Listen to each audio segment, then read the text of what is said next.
તો અમદાવાદમાં એએમસીના deputy municipal commissioner અને એસ્ટેટ ઓફિસરને કોર્ટનું તેડું આવ્યું છે।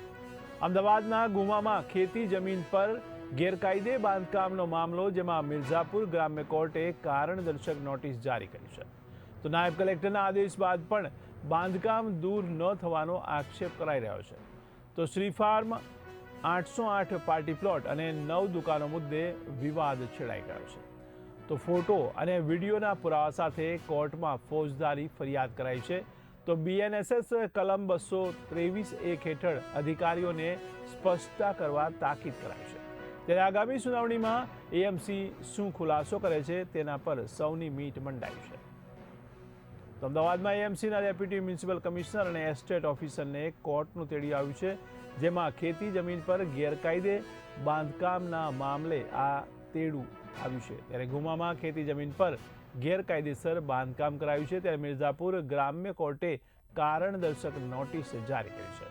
તો નાયબ કલેક્ટરના આદેશ બાદ પણ બાંધકામ દૂર ન થવાનો આક્ષેપ કરાયો છે। તો શ્રી ફાર્મ 808 પાર્ટી પ્લોટ અને 9 દુકાનો મધ્યે વિવાદ છેડાયો છે। તો ફોટો તેમજ વિડીયોના પુરાવા સાથે કોર્ટમાં ફોજદારી ફરિયાદ કરાઈ છે। બીએનએસએસ કલમ 223(1) હેઠળ અધિકારીઓને સ્પષ્ટતા કરવા માટે તાકીદ કરાઈ છે। ત્યારે આગામી સુનાવણીમાં એએમસી શું ખુલાસો કરે છે તેના ઉપર સૌની નજર છે।